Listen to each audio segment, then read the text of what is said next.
Joe Frisaro joins the show today as we discuss the state of the Marlins pre-opening day edition.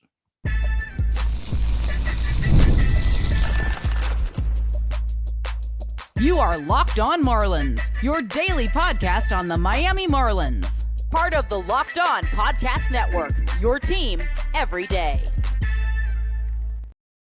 Welcome into Locked On Marlins. I'm your host, Jeremiah Geiger. Go hit me up on X at Jeremiah Geiger2. And thank you for making Locked On Marlins your first listen of the day. Part of the Locked On Podcast Network, your team every day. Make sure you hit the YouTube channel, subscribe so you don't miss any episodes in the future. And on today's show, I am joined by the great Joe Frisaro from Man on Second Sports. Joe, welcome in. How are you doing? Jeremiah, got that vibe going for opening day. I know it's just around the corner, and it should be fun. It's going to be fun. Excited to talk the state of the Marlins. We try to do a series, me and Joe, dating back to my last podcast, State of the Marlins. And this is our pre-opening day thoughts. Of course, opening day is Thursday, so just around the corner. Joe, when you look at this team and you spring training is now done, the last exhibition game is complete. What do you see with this organization and team that you want to put your thoughts out? For one, you kind of want to see what 2025 is supposed to be. You got the owner saying we're going to win many more games than people think, and how great they're going to be. The theme is to basically be a surprise team or prove people like me wrong, who have been actually the most honest and accurate of all of them. But they're trying to force feed their data mission into this stuff, and they're cramming it in. I mean, things I've you hear behind the scenes, they're trying to disparage anything about Skip or Mel. So I guess they feel if they could be better this year than with Skip and Mel, that might be a win for them. But what exactly is 2025 supposed to look like? And I'll give you a point. I know that you've kind of been pushing for Kyle Stowers to be on the team, and normally, well, I've never thought spring training stats matter. This market does, or those who don't know baseball think spring training numbers matter. But the thing is I don't care if you think Kyle Stowers has the skill set and the tools to develop into a good player. You don't really care what his spring is, but you got an owner that's already, they're struggling. I don't think they'll get close to selling that opening day because they're using gimmicks, and I hear plenty of good seats available as of today. You're kind of pushing this. Whoever's on the field doesn't really have time to develop because you better win, and your job's on the line because of it.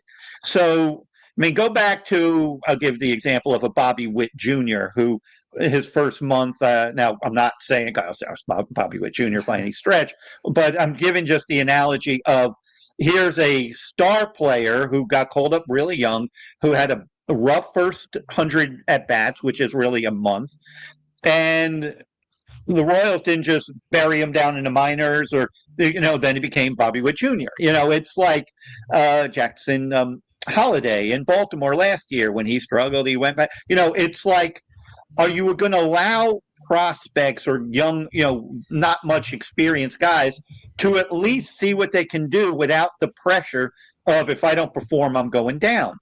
And so that's, to me, where this is going. And we know that they're so analytically driven that everything's going to be, matchup oriented. So is the lefty ever going to see a lefty? What? So are you going to really know what a player can do?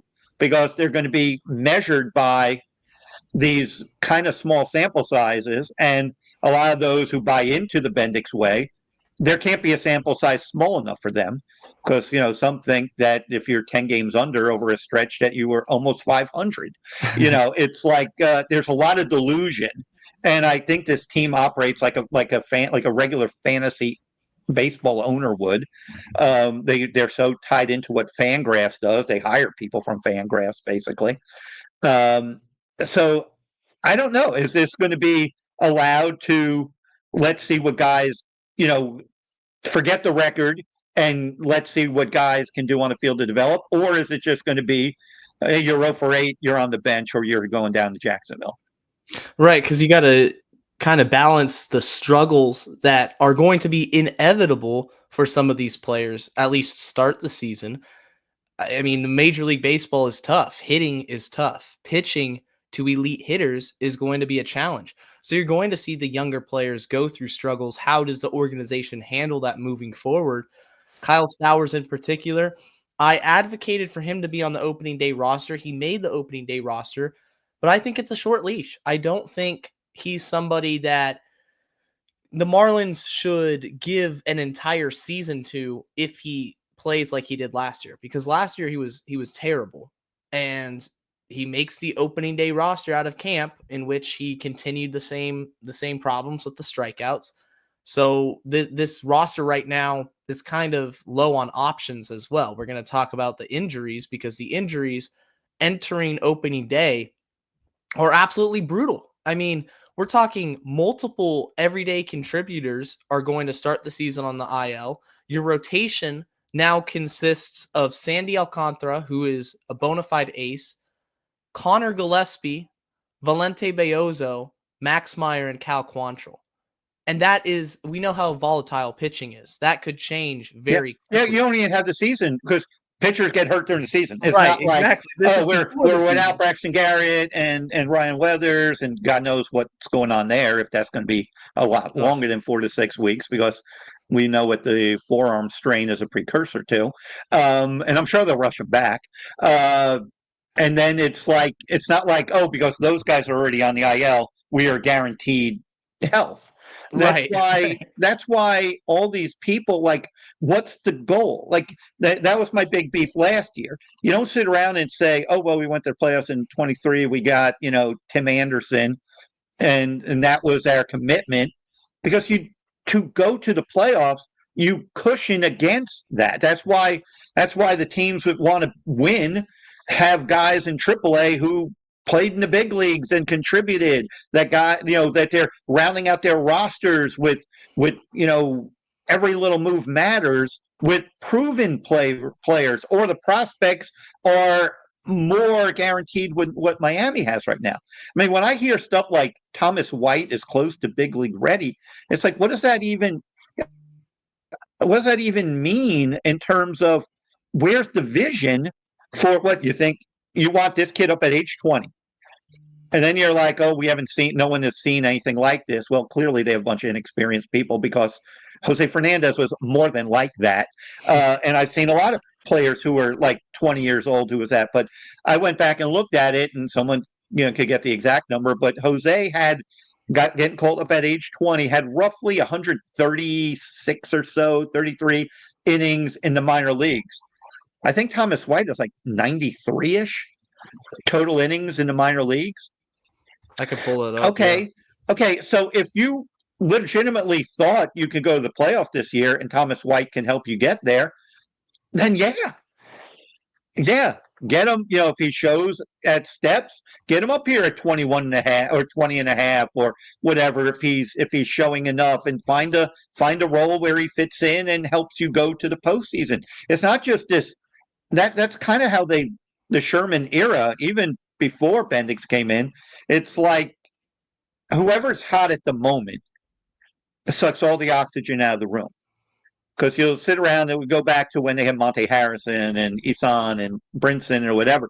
Whoever was hot at the moment, oh my God. And then when they cooled, it was like, well, look, we got Isan in AA who's tearing it up. So if Brinson's struggling at the big league level, Isan's there. Or if Austin Dean during the year of the flying, baseball in the minors, where anybody who ever swung a bat hit 30 homers, they're talking, and he had like 360 or so. Everyone thought Austin Dean was going to be a big league star, and he always was a fringe fourth, fifth outfielder, with if he ever made it up, but he was hailed as because of minor league production.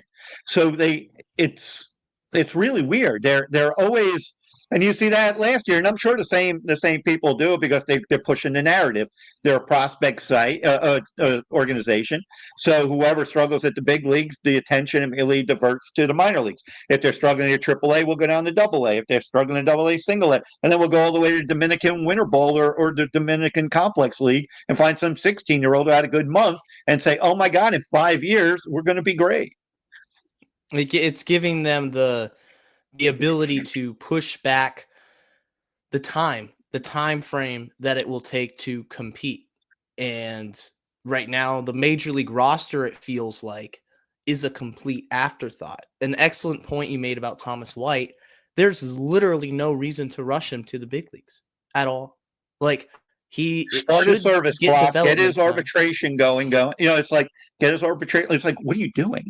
Yeah, And on top of that, is he really ready?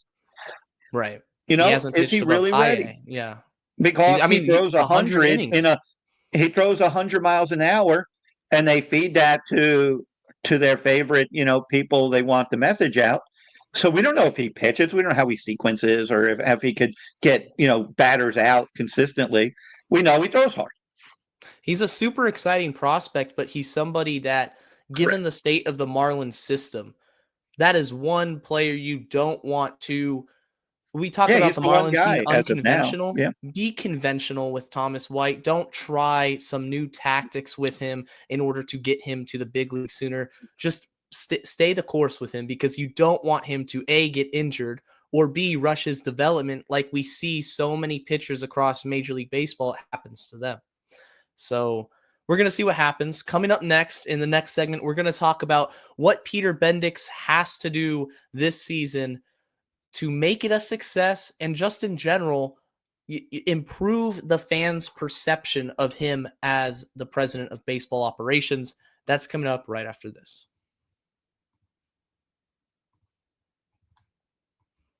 Are you looking for a snack that's both delicious and nutritious? Crack into a good source of protein with Wonderful Pistachios. Wonderful Pistachios is one of the highest protein nuts. Each 1 ounce serving has 6 grams of protein, giving you over 10% of your daily value. Plus, they're packed with fiber and better-for-you unsaturated fats to help keep you feeling fuller longer.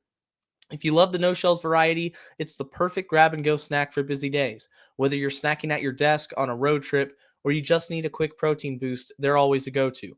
And if you love cracking open every shell for that satisfying crunch, the in-shell options are a classic favorite. Wonderful Pistachios is a complete protein. It provides all 9 essential amino acids, and these little green wonders pack a protein punch. Grab the no-shells Wonderful Pistachios if you like that grab-and-go access, and if you like the satisfying crack of opening each shell like snack meditation, grab the in-shells variety. Whether you're running between your meetings or you're dropping off the kids, Wonderful Pistachios are the snack that works as hard as you do. Get snacking and get cracking with the snack that packs a protein punch. Visit wonderfulpistachios.com to learn more.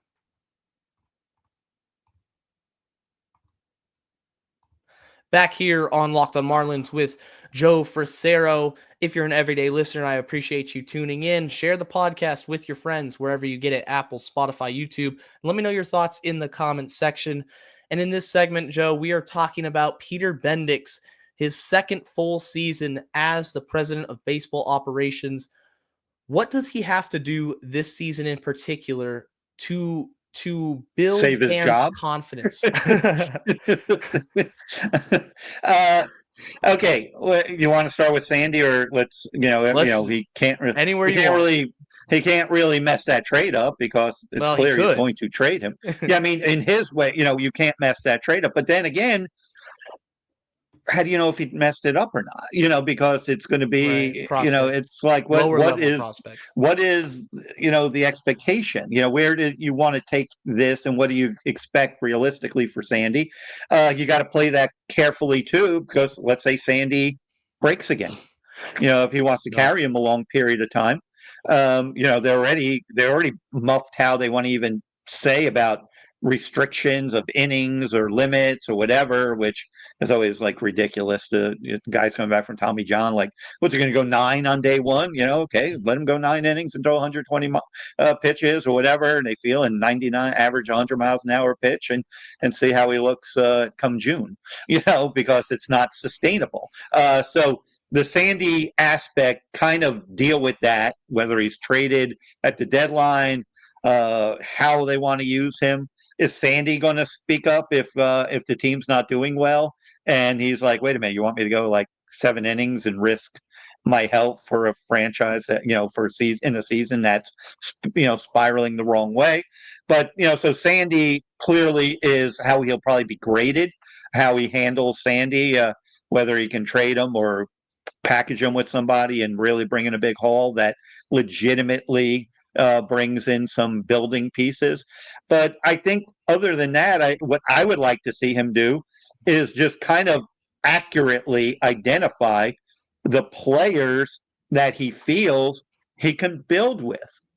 Yeah. And then kind of run with them as his guys, and they have to be more than Otto Lopez, who is just kind of his I'll tell you so type of guy, who he desperately wants to have him post a better number in some capacity than Luis Arraez, because that's why he got rid of Arraez, because it's like his pet project. So but that aside, I don't know whether it's one of the guys that'll be up or maybe on the roster. I don't literally see anybody on this roster that every day that I'm automatically saying will be here in 3 years as a building block. I guess Norby would be a guy, but I don't know what Connor Norby is. Like, is he a legit? I mean, he comes in. We talked about it before.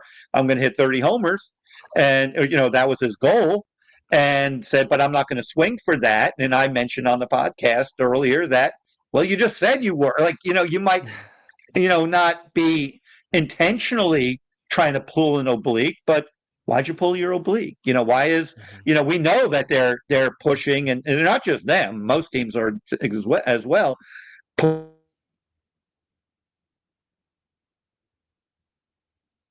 We might have lost Joe. Oh, You're waiting for. Okay. Am I back? There he is. He's back. Okay. Well, I had a little.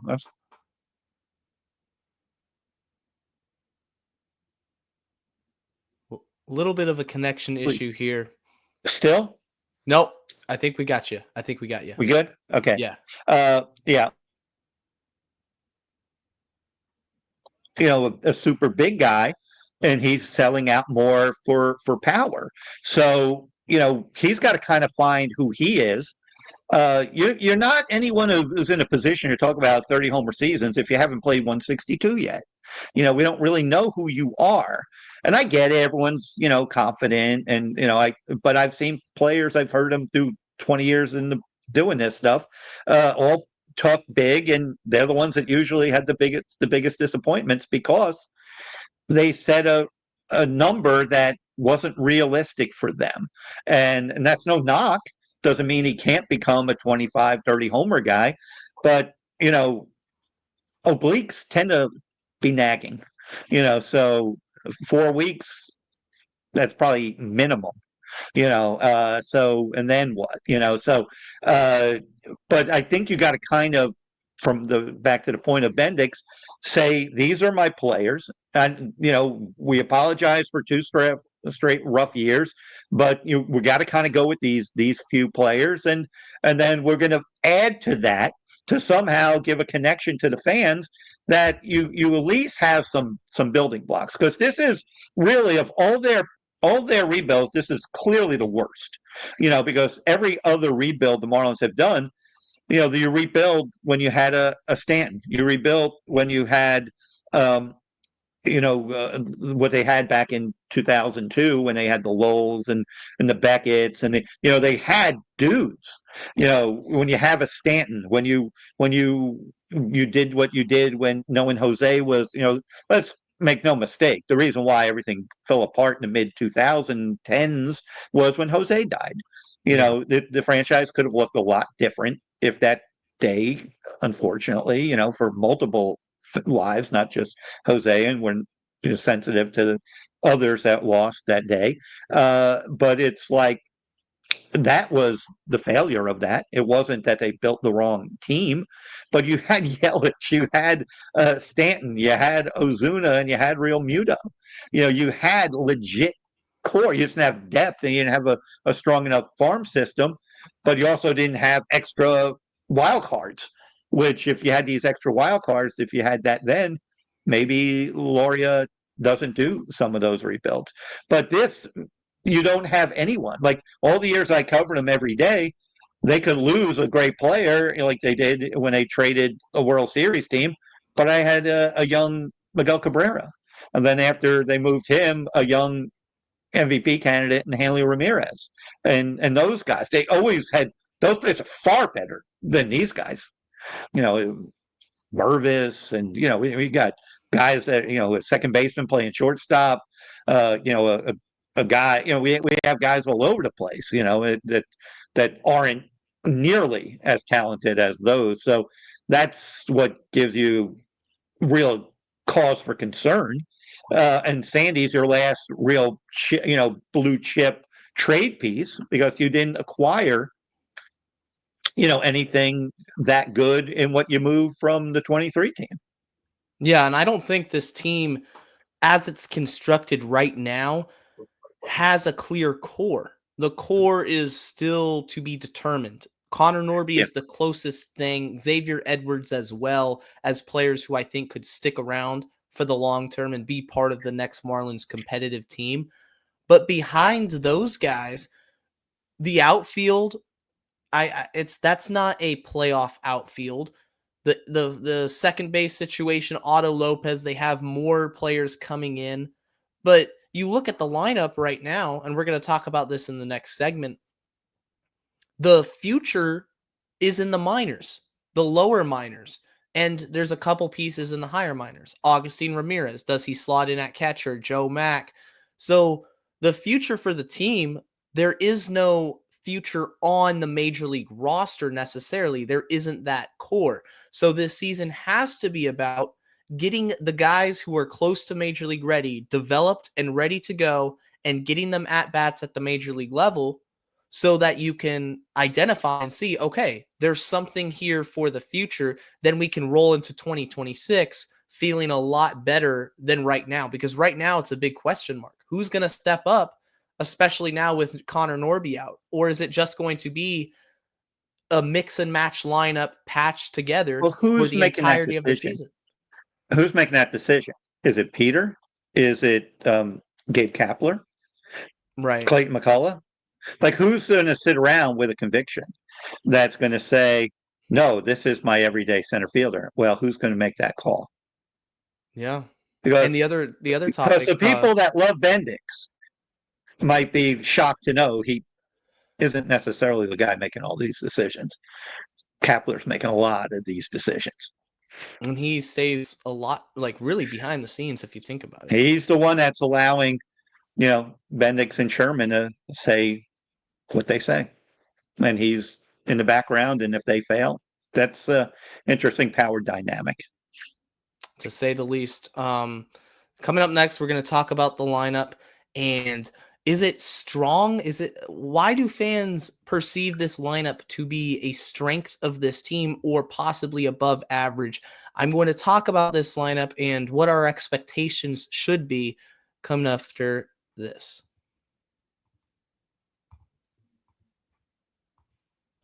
Do you ever check your bank account and you wonder, where did all my money go? Between dining out, online shopping, and entertainment, it's easy to lose track. That's where Monarch Money comes in, your personal CFO, giving you full visibility and control over your finances. Monarch Money isn't just a budgeting app, it's a complete financial command center. You can track all your accounts, investments, and spending in one place, so you stop just managing your money and you start building wealth.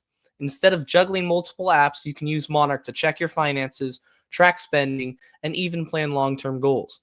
Managing money with your partner is smoother than ever. You can track shared and personal accounts, set goals, and stay on the same page without the stress. Take control of your finances with Monarch Money. Use code LOCKEDONMLB at monarchmoney.com for 50% off your first year. That's monarchmoney.com, code LOCKEDONMLB for half off your first year. And this episode is brought to you by Supply House. Get the supplies you need from the site made for the skilled trades, Supply House. Whether you're in plumbing, HVAC, or electrical work, Supply House is the reliable way to order products online. Their easy-to-use website is packed with helpful resources and the latest product info to help you get the job done right. Plus, with a complete inventory of over 200,000 parts from over 400 top brands, you'll find exactly what you need, delivered fast from coast to coast. If you need help with an order, Supply House offers expert support and industry-leading service, so you'll always talk to a real person. And for trade pros looking for an extra edge, their free Trade Master program offers exclusive perks like a dedicated phone line, free shipping, and discounts on every order. Thousands of skilled professionals are already taking advantage. Now it's your turn. Join the Trade Master program today at supplyhouse.com/TM and start ordering plumbing, HVAC, and electrical supplies with just a few clicks. Use promo code SH5 for 5% off your first order. That's supplyhouse.com.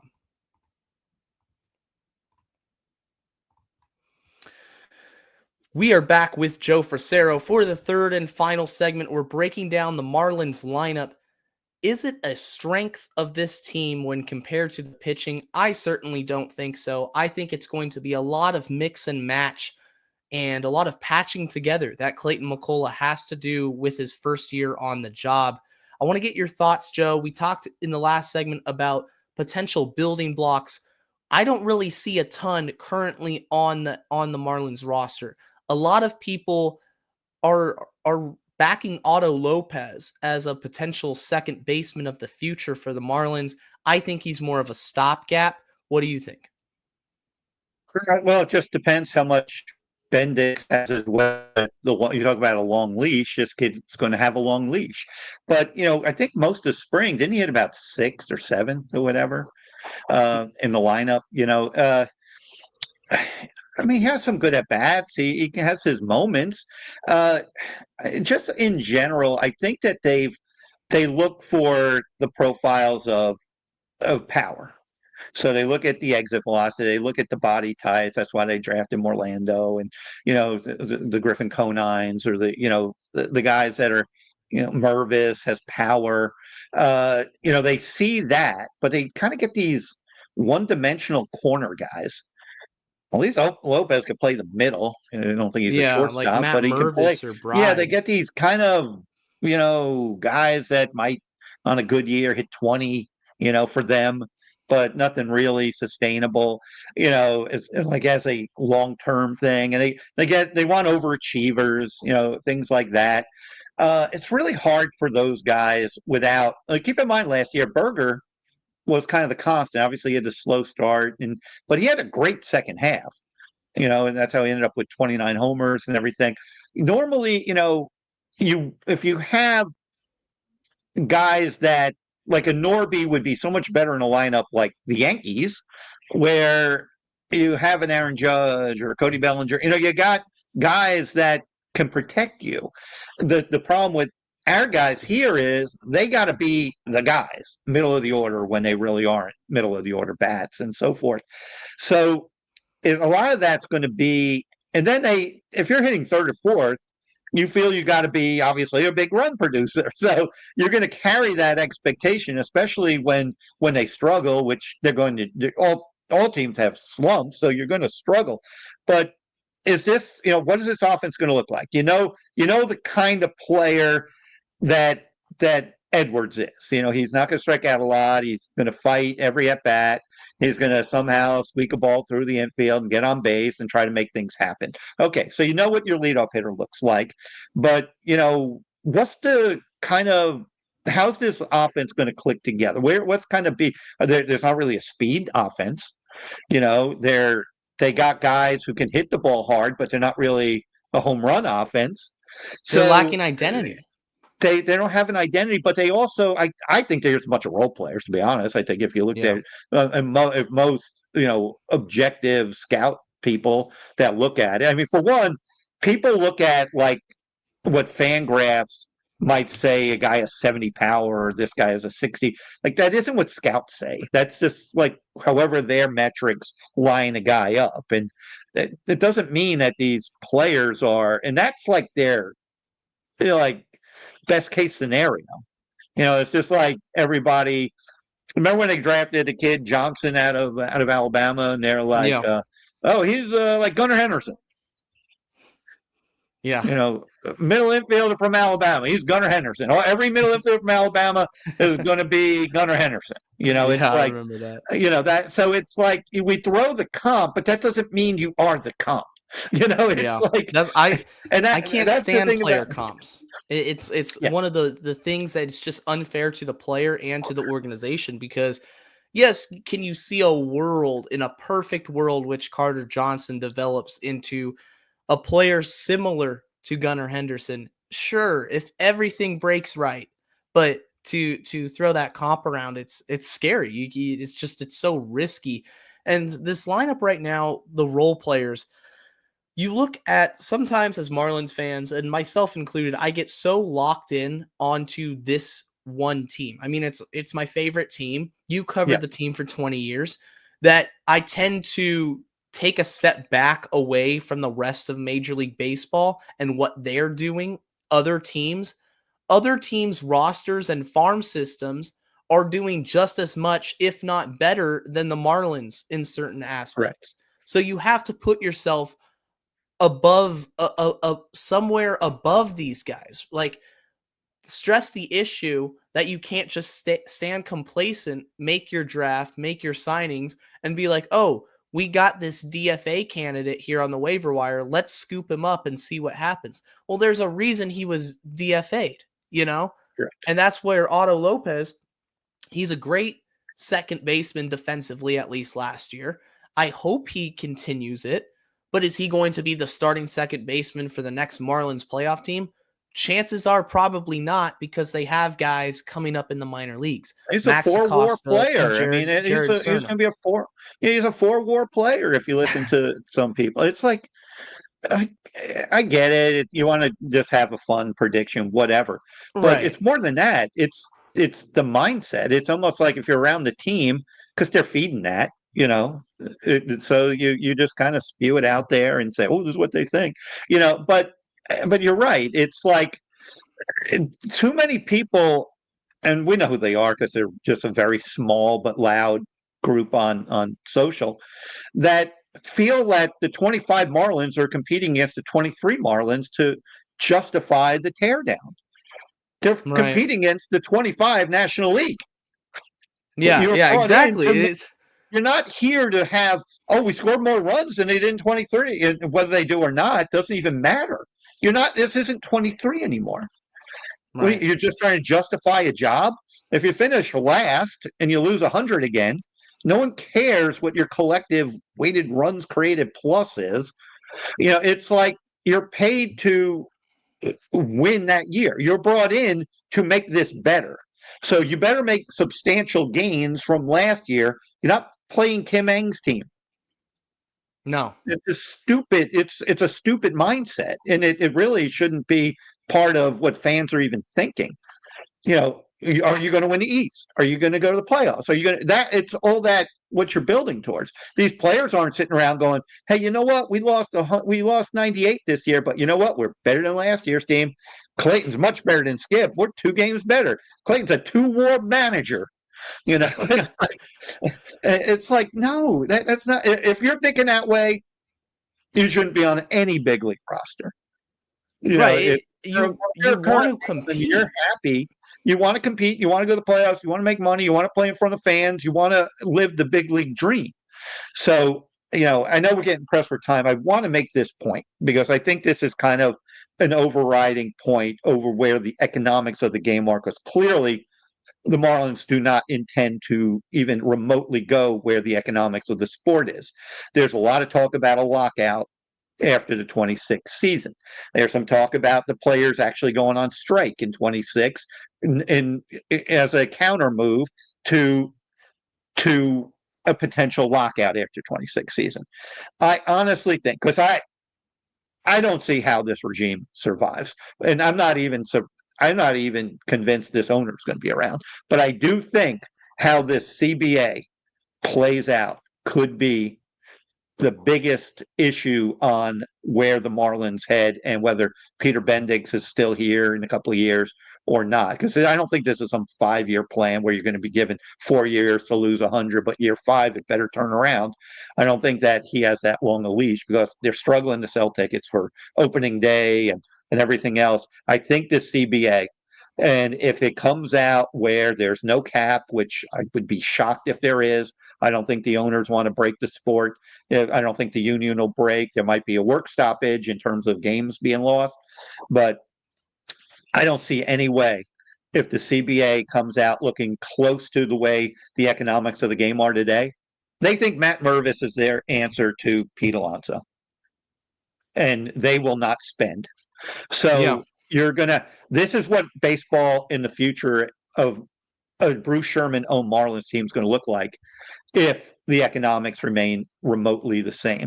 And so I think that's the biggest issue of whether Bendix is here. Somehow if the owners come and they basically break the union and it is a salary cap, I think they feel, okay, at least we had the head start on the whole metrics way.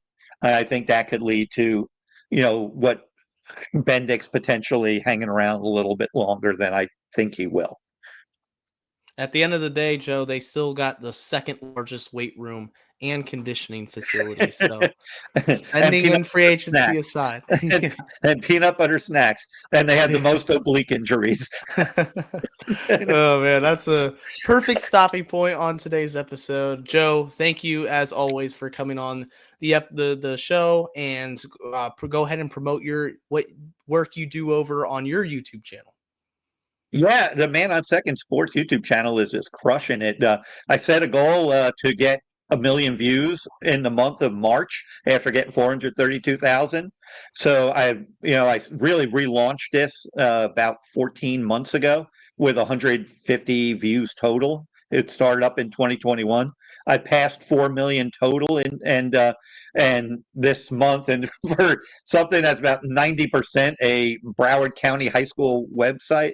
Let's put it this way: there are 2 teams in the state of Florida that don't have as many views on their YouTube channels as Man on Second has, and so Lifetime. So obviously, if they want to call me up to find out how to market themselves a little better, I'm open to giving them some suggestions, but I don't work for free. Well, guys, that's gonna do it for today's edition of Locked on Marlins. As always, it's great to talk with Joe on the show. And until next time, stay safe and let's go fish.